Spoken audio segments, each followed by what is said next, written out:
하나님의 은혜가 이 시간 우리들 모두에게 임하기를 주의 이름으로 축원합니다. 오늘 말씀의 제목 한번 따라 하십시다. 하나님의 손끝은 항상 우리에게 닿습니다. 아멘. 믿음 되길 바랍니다. 제가 94년도에 독일에 있는 교회와 이제 교환 목회자 한 달 동안 목회를 나갔습니다. 그래서 주일날은 거기서 예배를 드리고 주중에는 그때 우리 큰애가 4살인가 그랬는데 저랑 저희 집사람하고 아이를 데리고 이제 유럽의 여러 나라들을 이렇게 견문을 넓히기 위해서 다니고 그랬는데, 특별히 제 친구가 그때 로마에서 성악을 전공하고 있었습니다. 그래서 그 친구 볼 겸 또 로마 그러면 기독교인들은 한 번씩은 가야 될 곳이잖아요. 그래서 이제 가서 로마 그 베드로 대성당, 이름도 유명하고 탈도 많았던 베드로 대성당, 또 거기 바티칸 시국 박물관, 이제 이런 데를 이렇게 구경을 했습니다. 그 베드로 성당만 있는 게 아니라 우리로 말하자면 우리가 예루살렘 성전도 있고 가나 성전도 있고 이렇게 다른 그 조그마한 예배당이 있는 것처럼 거기도 시스티나라고 하는 성당이 그 부석 건물로 이렇게 되어 있습니다. 그런데 거기가 유명한 것은 거기 천장의 벽화가 유명한 겁니다. 그 천장의 벽화가 뭐냐면 여러분들 잘 아는 미켈란젤로의 그 천지창조가 9조각으로 이렇게 그림이 그려져 있고, 그 외에 종말이라든지 재림이라든지 이런 것들이 이제 쫙 장식되어 있습니다. 그 중에 여러분들께 그림 하나를 소개하려고 합니다. 방송실 그림 보여주세요. 자, 그림 보이죠? 어디서 많이 본 것 같죠? 저희 고등학교 때인가 중학교 때 미술책에도 나왔던 그림인데, 저 그림이 천장에 딱 있습니다. 정확한 길이는 모르겠는데 한 폭이 2m가 넘는 저 그림만 있는 게 아니라 여러 그림들이 있는데, 저 그림을 오늘 여러분께 소개하려고 합니다. 책에서만 보다가 거기서 보니까 진짜 실감이 나더라고요. 저 그림을 보면 왼쪽에 이렇게 비스듬해서 손을 이렇게 직접 하지도 못하고 무릎에 얹혀가지고 손을 이렇게 힘없이 이렇게 떨구고 있는 게 누구냐면 아담입니다. 아담. 그리고 오른쪽에 백발을 휘날리면서 뭔가 강인한 뭔가를 전달해 주기 위해서 저 옷을 입고 달려오는 노신사가 누구냐면 하나님입니다. 그리고 그 노신사 옆에, 하나님 옆에 조그맣게 보이는 얼굴들은 천사들이고, 그리고 왼쪽 손을 보시면 누구를 하나를 감싸고 있잖아요. 얘 누구냐면 이제 아담과 결혼해야 될 이브를 품고 있는 것입니다. 저 그림에서 뭐가 가장 중요하다고 생각 들어요? 어떤 장면을 유심히 봐야 될 것 같아요? 이런 질문을 받으면 항상 그림은 중앙을 보면 좋습니다. 곁을 보지 말고 딴 데 쳐다보지 말고 중앙을 이렇게 보면 지금 손이 닿을까 말까 그거거든요. 요게 또 저 그림의 묘미라 그럽니다. 그래서 닿을까 말까 했는데 나중에 닿지요. 그런데 이 손이 의미하는 것은 뭐냐면, 우리가 창조의 말씀에 보면 하나님이 숨을 흙으로 빚으셔서 그 코에 생기를 불어넣어서 생명이 되기 직전의 상태라고 이해하시면 됩니다. 그런데 직전의 상태이기 때문에 아직 희마리가 없는 거예요. 그게 인간이었던 것입니다. 그래서 그 손을 어떻게 알고 있냐면, 그 손을 보면 이 아담의 손이 축 처져 있어요. 그죠? 그것도 그냥 들 수가 없어서 자기 무릎팍에다 이렇게 얹혀놓고 있습니다. 그리고 생기를 부어 놓으시려고 하는 저 하나님의 손끝은 상당히 살아있어요. 힘이 거기 있다는 거예요. 그걸 대비시키고 있는 것입니다. 그리고 인간은 벗었기 때문에 보잘것없는 존재예요. 그리고 하나님은 입었기 때문에 뭔가 입혀줄 수 있는 능력이 있는 분이에요. 요거를 비교해 주는 겁니다. 저게 창조에 관련돼서 한 그림이라는 거예요. 인간의 시작은 저렇게 시작된 것입니다. 하나님의 우리가 내 손도 제대로 들 수 없는 보잘것없는 힘없는 인간인데, 거기에 강력한 힘을 가진 하나님의 손끝이 그에게 닿으면서 인간은 생명이 됐다는 것을 상징하고 있습니다. 그 역사는 오늘 이곳에서도 이루어지고 있다는 것을 믿으시길 주의 이름으로 축원합니다. 하나님의 손끝은 항상 우리를 향해 닿고 있습니다. 이제 그림 지워주세요. 오늘 본문에 있는 말씀은 이제 저를 보세요. 그림의 아쉬움을 너무 하지 마시고 저를 보세요. 오늘 본문에 있는 말씀이 이사야서의 말씀이죠. 이사야서는 학자들이 제1 이사야, 제2 이사야로 나눕니다. 제1 이사야는 1장이 39장을 말하고 있고 40장부터 끝장까지를 제2 이사야라 그래요. 나누는 기준이 학자들마다 좀 그 자유주의 신학 하는 분과 좀 보수 신학하는 사람은 좀 의미가 이유가 다른데, 자유주의적인 신학에서는 이 기록한 사람이 다르다까지 갑니다. 다시 말해서 제1 이사야는 이사야가 했다면 제2 이사야는 다른 사람이 기록하지 않았을까, 뭐 이렇게 해석하기도 하는데, 보수 신학에서는 지은 사람은 성령께서 이사야를 통해 짓게 한 건 맞는데 주제가 다르다. 주제가 어떻게 다르냐면 1장에서도 39장은 그 당시가 북이스라엘이 망할 때거든요. 아수르한테 망할 때예요. 그리고 이스라엘하고 그 북이스라엘과 남유다가 그렇게 멀리 있는 나라가 아닙니다. 불과 몇십 킬로만 가면 거기에요. 근데 그 나라가 망하는 걸 보면서 너희들 정신 차려야 된다. 너희도 회개하고 내게로 돌아오고 하나님께로 돌아오지 않으면 저 북이스라엘 짱 난다. 그러면서 회개하고 돌아오라는 메시지를 강하게 증거한 것이 제1 이사야입니다. 그리고 제2 이사야는 뭐냐면 너희들이 그렇게 해서 회개하지 않으면 너희가 너희를 포로로 잡혀가게 하는데, 포로로 잡혀갔다 하더라도 내가 너희를 버린 것은 아니라는 것을 알아라. 그리고 내가 때가 되면 너희들을 다시 돌아오게 해서 하나님의 백성으로 우뚝 세우게 할 것이다. 그게 주제입니다. 그 희망의 메시지인 거죠. 그래서 그 희망의 메시지 안에 오늘 읽은 본문이 41장이 해당되고 있는 겁니다.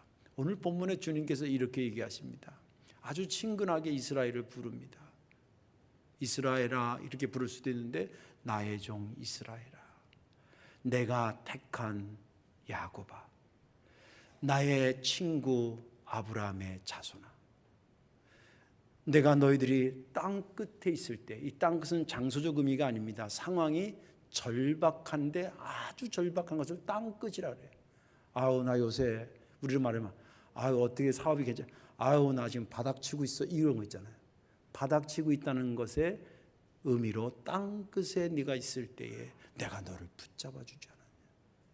네가 땅 끝 모퉁이에서 외롭게 서 있을 때에, 아무도 너의 이름을 불러주지 않을 때에 내가 너를 불러주지 않았느냐. 내가 나의 종이라고 너를 불렀고 내가 너를 선택했으니 싫어, 그리고 너를 버리지 아니하리라. 그러니 두려워하지 마라. 내가 너와 함께함이라. 놀라지 마라. 내가 너의 하나님이 됨이니라. 굳세어라. 내가 너를 굳세게 하리라. 그리고 너로 하여금 내가 너를 붙들어 줄 테니 흔들지 마라. 나 여호와가 그렇게 하리라. 내가 보니까 너희들이 두려워하고 놀라고 하는 것은 너희 주변에 너희들을 치러 오는 저 다른 대적들을 보면서 놀라고 그러는데, 걱정하지 마라. 그것도 내가 정리하겠다. 흔적도 없이 사라지게 할 것이다. 그러니 다시 말하는데 두려워하지 마라. 놀라지 마라. 내가 너의 오른손을 꽉 붙잡아 줄 것이다. 다시 말한다.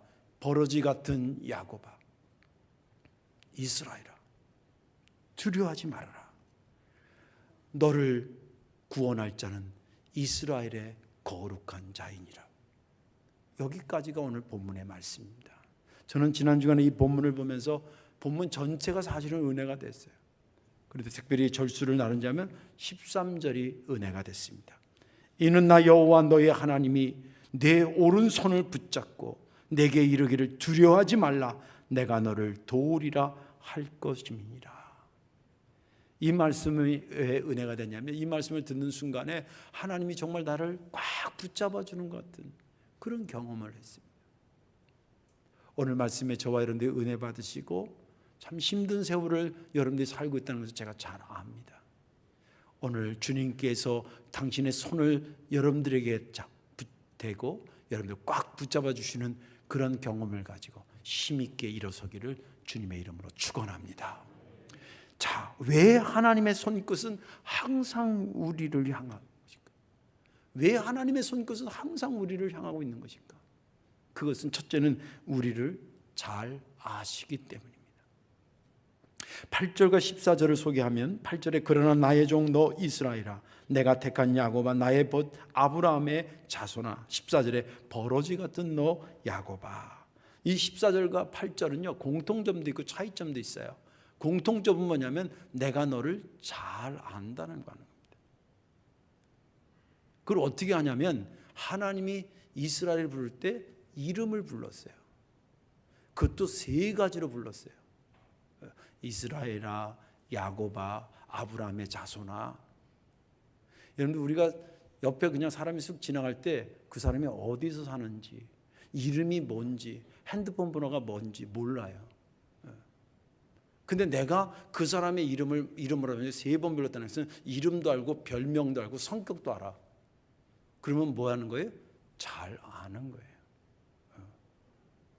하나님께서 이스라엘 백성들을 이름을 3번씩이나 다른 이름을 불렀다는 것은 내가 너를 알아도 대충 아는 게 아니라는 거예요. 확실히 알고 있다는 거예요. 확실히 알고 있다. 이런 공통점이 8절과 14절에 나오는 겁니다. 이름을 불렀으니까. 근데 차이점이 있어요. 차이점은 어떤 차이점이냐면 8절은 관계적으로 아는 거예요.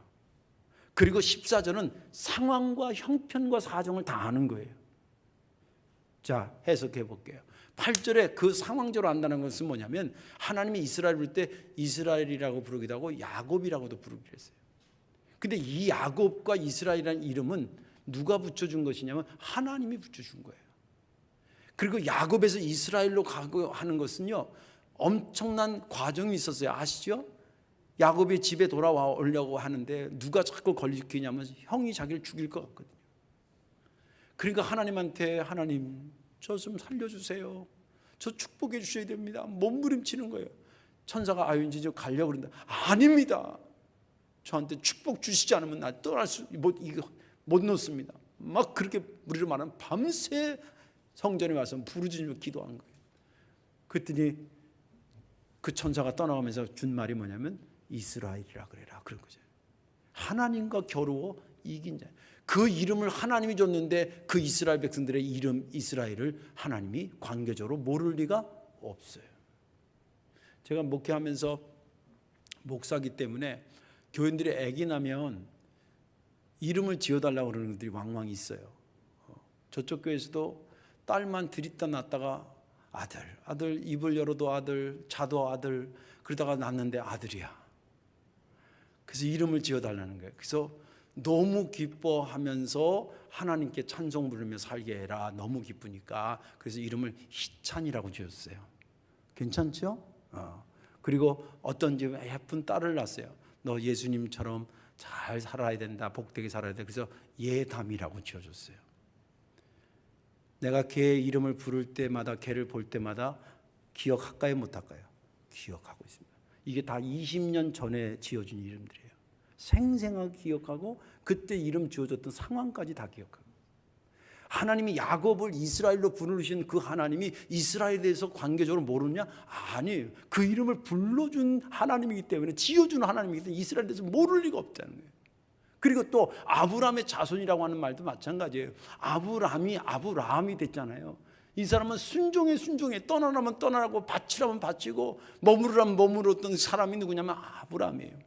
그의 후손으로서 너희들 내가 모를 리 없다. 너 아버지를 아니까. 여러분들도 그렇잖아요. 저를 잘 아니까 저희 집에 아들이 셋이에요, 둘이에요? 잘 아시는구나. 딱 나오잖아요, 2명. 걔네들이 대단해서가 아니라 저를 알고 있기 때문에 관계적으로 아는 거예요. 이런 관계적으로 아는 겁니다. 이것도 대단한 겁니다. 하나님이 우리를 관계적으로 안다는 거예요. 그냥 아무개로 아는 게 아니라 그리고 또 오늘 본문에 보니까 아무개로 아는 게 아니라 나의 종 소유격으로 쓰고 있어요. 내가 택한 이렇게 표현하고 있어요. 그죠? 그 다음에 나의 친구 아브라함의 자손이라고 이스라엘을 명칭하고 있어요. 이거는 소유격이라는 것은 관계를 의미하는 겁니다. 그렇게 이스라엘을 잘 알고 있다는 거예요. 또 하나님이 관계적으로만 아는 게 아니라 그 형편과 사정도 다 알고 계신다는 거예요. 그 형편과 사정을 어떻게 하냐면 24절에 뭐냐면 버러지 같은 너 야곱아 이렇게 표현되어 있어요. 그리고 너희 이스라엘아 이렇게 있어요. 버러지라는 단어를 유심히 보셔야 됩니다. 야곱을 꾸며주는 형용사를 많은 단어가 있을 텐데 왜 버러지라고 했냐? 이게 원어 성경에 보면 뭐냐면 구더기예요, 구더기. 근데 내가 너를 구더기처럼 더럽게 버린다, 그게 아니라 너의 형편과 사정이 구더기 같은 상황이라는 거예요. 여러분들 구더기 만져보셨어요? 또 서령 만지게 될 때 어떻게 기분이 좀 어떨 것 같아요? 저는 지렁이는 만져봤어요. 낚시하느라고 어릴 때 해가지고 그 지렁이를 낚시하기 위해서 반 뚝 잘라야 돼. 너무 길면 안 되니까. 뚝 자르면 녹색 물 같은 게 쭉 나와. 근데 고기 잡기 위해서 하긴 해도 이게 즐겁지는 않아. 손이 이게 좀 그래요. 근데 왜 이스라엘을 말하기를, 야곱을 말하기를 구더기라고 표현했냐면, 이 말은 너희가 포로로 잡혀갔을 때를 예언하면서 말한 말이에요. 포로로 잡혀갔다는 그 사람의 신분이 어디겠어요? 일반처럼 사람처럼 취급받겠어요? 끌고 간 사람이 짓밟고 무시하고, 그리고 그 입장에서는 아무런 힘을 발휘할 수 없는 그런 존재가 뭐냐면 그 상황을 이름하여 구더기 같다 그런 거예요. 내가 너희 형편이 어떻다라고 하는 것을 다 알아. 그럼에도 불구하고 내가 너를 도와줄 거야. 내가 너를 버리지 않을 거야. 그런 얘기를 계속하고 계시는 겁니다. 자, 종합해서 보면 하나님은 이스라엘 백성들을 잘 아신다고 얘기하고, 그리고 아는 분야도 속속들이 알아. 관계적으로도 알고 그 형편과 사정까지 다 알아. 자, 여기서 질문하는 겁니다. 왜 그렇다면 하나님은 이렇게 이스라엘에 대해서 잘 알고 계시는 것일까? 이유는 간단합니다. 그에게 사랑하고 사랑하니까 관심을 기울이기 때문에 그렇습니다. 그에게 사랑하고 관심을 기울이기 때문에 그 다음 행동이 뭐겠어요? 잘 알아서 그 사랑을 하고 그 형편을 잘 알아. 그 다음 하나님의 행동이 뭐겠어요? 손을 거기에 댔게 하는 거예요. 아이고 배고픈 상황이구나, 알아. 그러면 그를 사랑하는 사람이면 뭐예요? 손을 대는 거예요. 먹을 걸 갖다 주던지. 그가 넘어졌어요. 무릎팍이 깨진 상황을 내가 잘 알아. 그리고 내가 그 사람을 관계로 알고 그 사람을 굉장히 사랑하고 아껴. 그러면 얼른 일으키든지 약을 발라줄 것이, 손이 닿게 되는 것입니다. 하나님께서 왜 이스라엘 백성들이 항상 손을 가까이 댔느냐? 그들을 잘 알기 때문에 그래요. 그들을 잘 알기 때문에. 이유는 간단한 거예요. 그들의 형편과 사정을 알고 관계적으로 알기 때문에 도저히 그들의 삶을 무시할 수 없어요. 외면할 수가 없었던 거예요. 오늘 여기 본문에 보면 하나님께서 그들의 삶에 손을 댔다라고 하는 것이, 손이 닿았다라고 하는 것이 여러 개로 표현되어 있어요.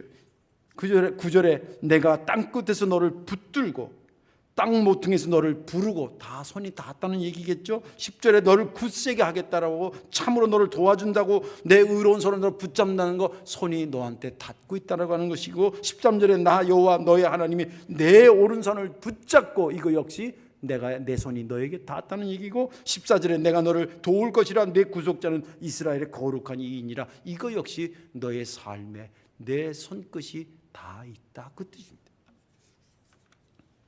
자, 이제 우리의 얘기로 가져와 봅시다.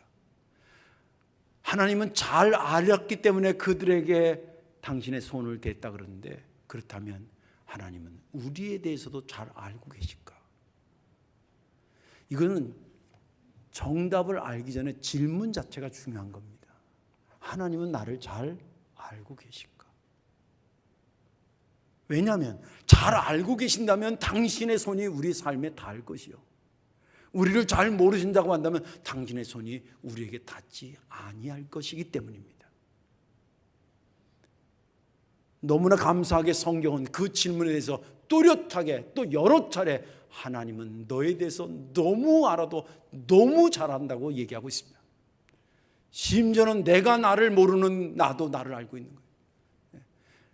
성경에 표현되어 있잖아요. 문학적 표현이기도 하지만 너희의 머리카락까지도 세신 바 됐다. 우리가 내 머리를 뽑기도 하고 뭐 자르기도 하고 뭐 기르기도 하고 막 하지만, 이 샴푸도 쓰고 저 샴푸도 쓰고 그러지만 내 머리카락 수가 몇 개인지 모르는 거예요. 나도 내 것을 내가 몰라. 그런데 그분은 나를 안다는 거예요. 나는 내 과거 내가 인식했던 내 거기서부터 기억나. 사람이 통상 똑똑한 애들은 4살 때부터 기억이 된대요. 근데 저는 좀 멍청해서 그런지 7살 때 기억부터 조금 나는 것 같아요. 근데 7살 전에 내가 있었을까요? 없었을까요? 내가 있었어. 내가 기억하지 못하는 내가 이 땅에 나기 전부터 나를 기억하고 알고 있는 분이 하나님이시.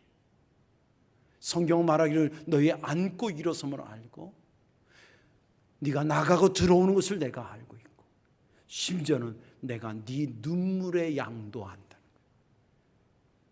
네가 살면서 어머니로서 삶을 살고 아버지로서 삶을 살면서 남 모르게 흘렸던 눈물, 진짜 남은 모르는 그 눈물의 양도 하나님은 아신다는 거예요.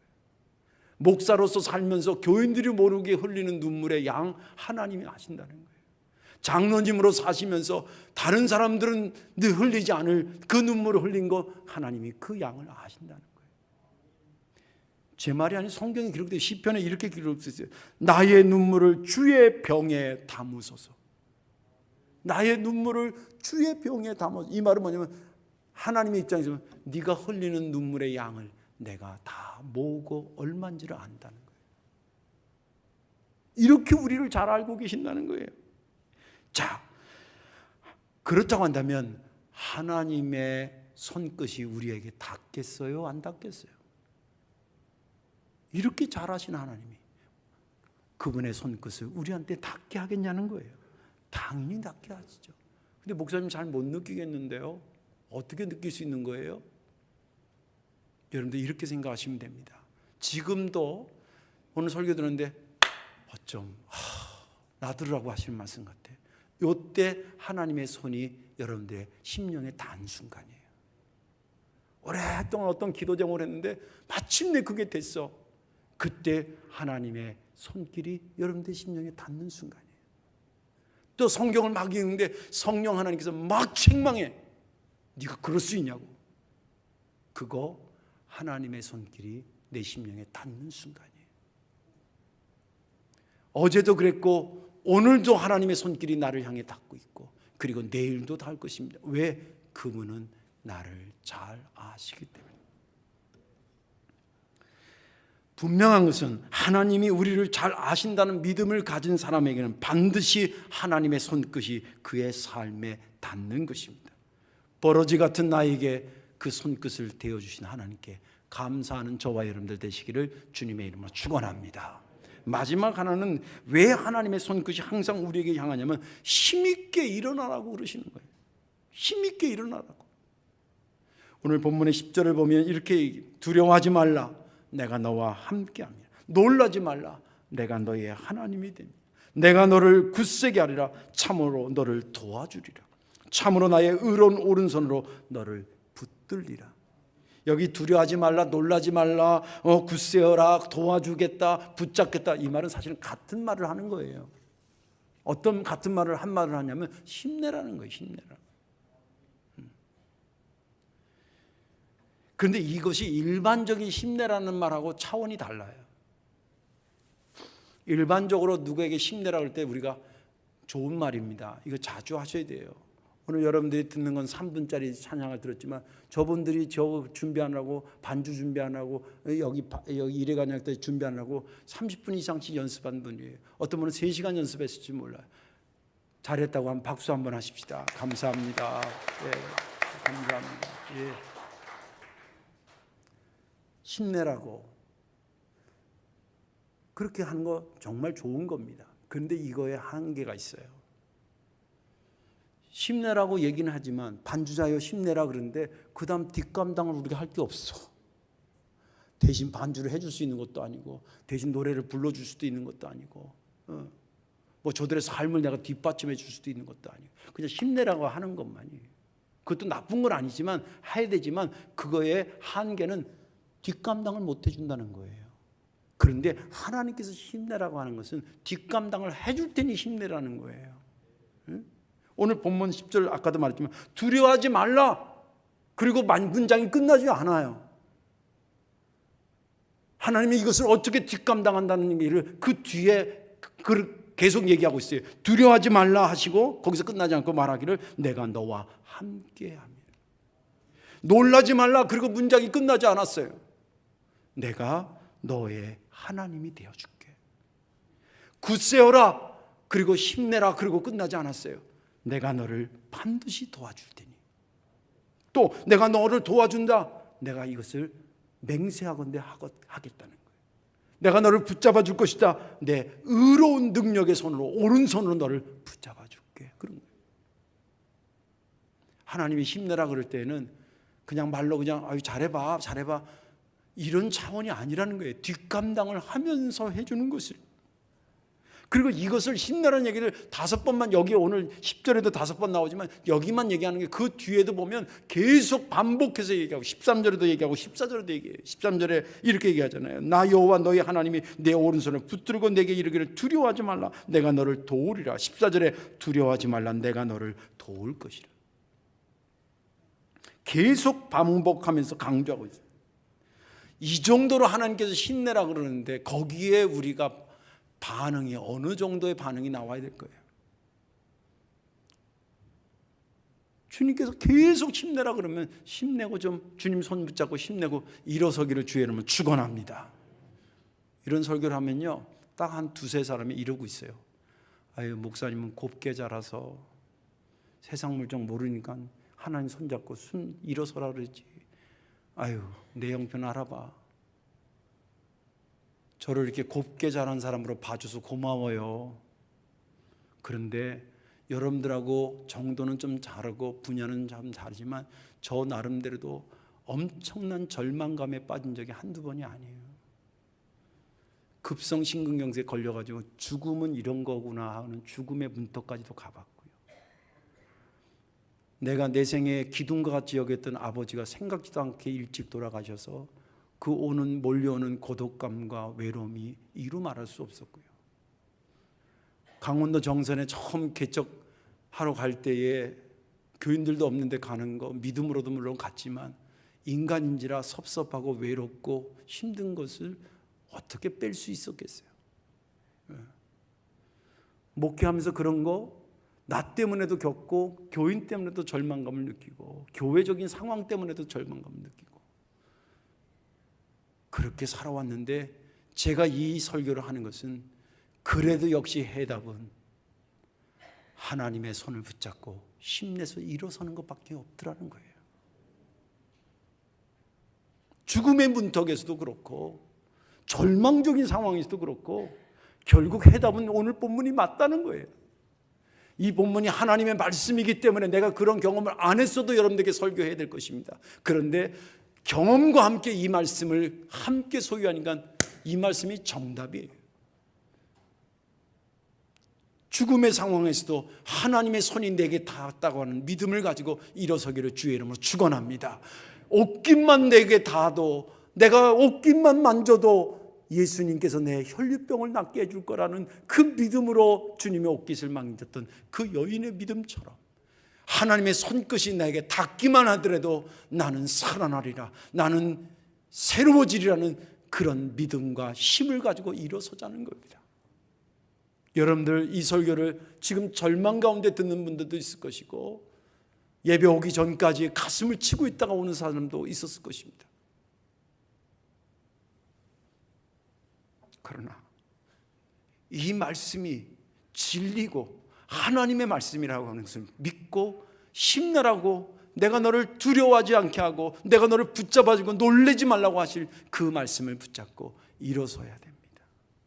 그것이 우리에게 힘내라 힘내라 하신 하나님, 그래서 손끝의 방향이 항상 우리를 향해 닿고 계시는 그 하나님에 대한 우리의 영적인 자세인 것입니다. 일어서기를 주의 이름으로 축원합니다.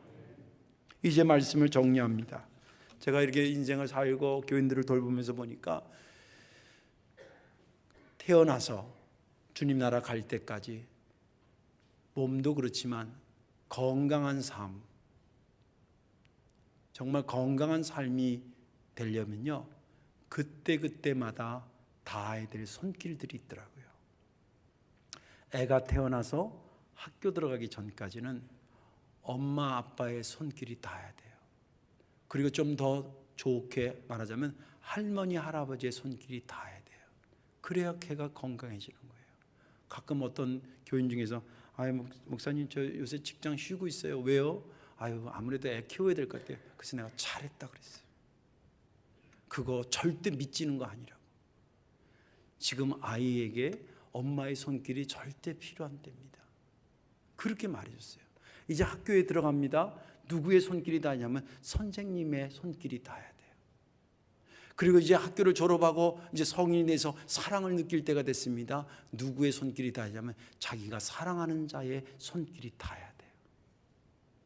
그리고 일생을 주님을 섬기면서 믿음의 생활하려면 하나님의 손길이 닿아야 되고 거기에 보너스로 목사의 손길이 닿아야 돼요. 그래야 그 사람이 일생을 건강하게 사는 겁니다. 문제는 그 손길이 닿을 때 그 손을 붙잡고 같이 일어서야 된다는 거예요. 닿았구나 그러면 당연한 거다 이렇게 생각하지 말고 닿았을 때에 지금 나에게 정말 필요한 것이 내게 공급되는 순간이구나. 그 믿음을 가지고 그 닿은 것을 가지고 일어서야 그 사람은 진짜 주님이 기뻐하시고 본인이 후회 없는 그런 복된 삶이 되는 것입니다. 저와 여러분들이 그렇게 되기를 주님의 이름으로 축원합니다. 기도하겠습니다.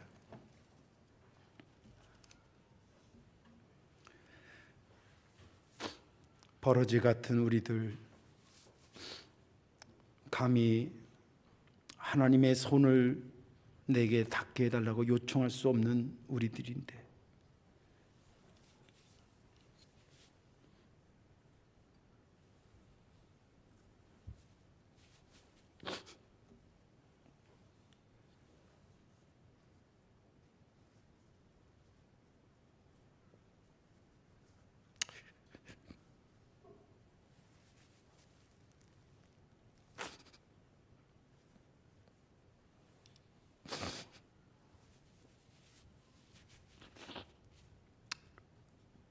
그 거룩한 손의 끝을 나에게 닿게 하시고 힘내라고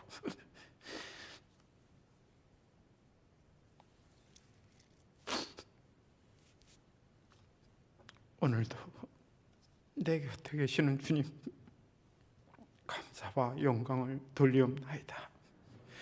바라옵고 기도하는 것은 주님의 손끝이 내게 늘 있다라고 하는 것을 잊지 않게 도와 주옵소서. 기억나는 믿음을 주시고 닿을 때마다 힘있게 일어서는 우리 모두가 될 수 있도록 은혜를 더해 주옵소서. 예수님의 이름으로 기도하옵나이다. 아멘.